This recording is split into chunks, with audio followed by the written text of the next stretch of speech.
क्या मूवी थी। मतलब दिमाग मतलब दिमाग तो घूमा घूमा और गूज बम्स ऐसे आ रहे थे और इतना मतलब शॉकिंग में आ गई थी मैं। तो मैं देख कर आ रही हूँ केसरी चैप्टर 2। तो मैं हूँ आपकी पूजा और मुझसे नहीं है कोई दूजा। बात करते हैं केसरी चैप्टर 2। मतलब फिल्म का जो पहला 10 मिनट था ना, काफ़ी इम्पैक्टफुल था।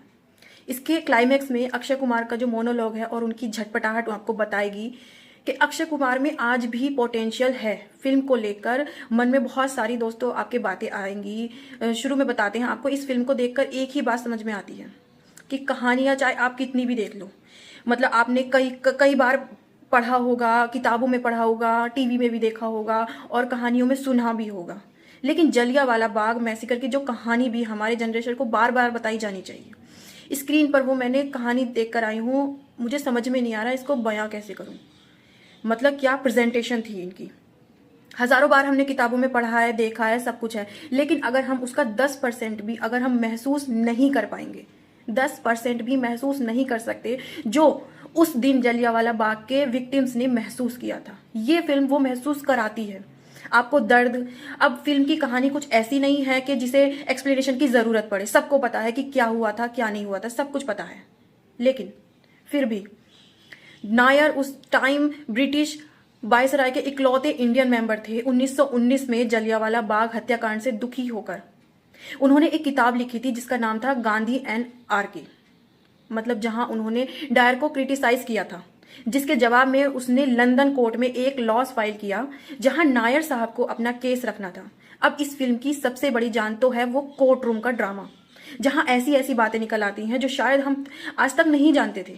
ब्रिटिश अंपायर किस हद तक नीचता में डूबा हुआ था, बता नहीं सकती। किस तरह का मतलब बायस्ड एम्पायर था यह पूरी फिल्म, इससे हमें पता चलता है। बात करें अगर परफॉर्मेंस की, तो अक्षय कुमार बहुत टाइम बाद एक ऐसे रोल में नजर आए जिसे देखकर आपको मजा आएगा। उनकी दलीलों से लेकर इमोशंस तक सब कुछ स्क्रीन पर दिखता है। क्राउन के लिए केस लड़ते हुए, फिर उनके खिलाफ केस लड़ते हुए शंकरन नायर में जो बदलाव आता है वो फिल्म अच्छे से दिखाती है, ये जानते हुए भी कि जिस लड़ाई को वो लड़ रहे हैं उसमें जीत की कोई उम्मीद ही नहीं है और खोने के लिए सब कुछ दाव पर है। लेकिन फिर भी वो इस केस को लड़ते गए क्योंकि भारत की आवाज को ब्रिटिशर्स के कानों तक पहुंचाना था।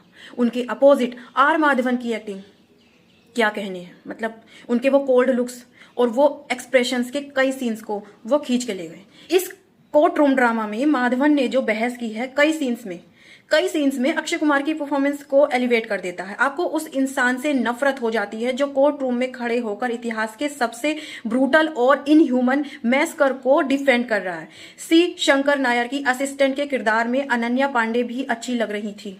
मुझे ऐसा लग रहा था कि उनकी वो पहली मूवी है जिसमें वो मुझे अच्छी लगी हैं। आपका तो मुझे पता नहीं, कह नहीं सकती मैं।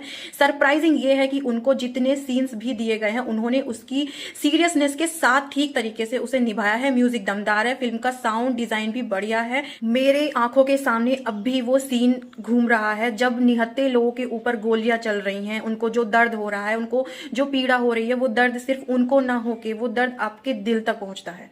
और वो जब आपके दर्द आपके दिल तक पहुंचता है ना, तो आप सीट्स के ऊपर बिल्कुल चिपक कर बैठ जाते हो। यही नहीं, मतलब फिल्म वहां पे आपका दिल जीत लेती है और आप कहते हो आगे क्या होगा, क्या इसके बाद next shot court room drama, Akshay Kumar की एंट्री जिस बेहतरीन तरीके से दिखाई गई है।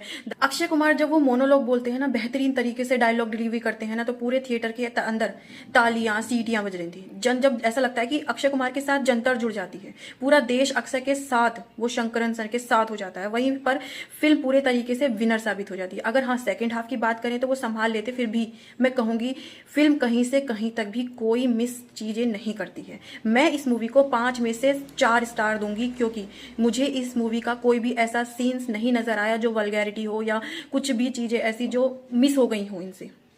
मेरी तरफ से अक्षय कुमार का कमबैक हो गया है। अगर आपको मास मसाला देखना है तो आपको नहीं मिलेगा, लेकिन आपको एक इतिहास से जुड़ी हुई कुछ चीजें जाननी है या हमारे साथ क्या हुआ था क्या नहीं हुआ था। वो जलियांवाला बाग कांड को सबको पता है, लेकिन उसके पीछे का जो सारा वो बोलते हैं ना कि एक होता है कि सामने कुर्सी पर बैठा, लेकिन उस कुर्सी पर जो बैठा है उसके पीछे का जो सारा मटेरियल है कि हाँ उसकी माँ ने क्या किया था, उसके पिताजी ने कितनी मेहनत की थी। एक वो कहते हैं ना कि आईपीएस ऑफिसर, एक आईएएस ऑफिसर उस कुर्सी पर तो बैठ जाता है, लेकिन उसके पीछे के कितने सारे सेक्रीफाइसेस हैं वो आपको नहीं पता चलते, क्योंकि वो सिर्फ लगता है कि हाँ विजय हो गया, लेकिन विजय कैसे हुआ, क्या क्या सेक्रीफाइस किए, वो हमें इस मूवी से देखने को पता चलता है। कि हाँ मैंने ये एक उदाहरण दिया है यहाँ पे इस चीज़ को लेके, यहाँ पे मुझे ऐसा लगता है आपको ये मूवी देखनी चाहिए। और ये ऐसा बिल्कुल भी नहीं है कि हाँ हम अपने फैमिली के साथ नहीं देख सकते, फैमिली के साथ बिल्कुल आप बेझिझक देख सकते हो। और मैं तो देखकर आ गई हूँ, मैं ये चाहूँगी कि मैं ये मूवी दोबारा देखूँ।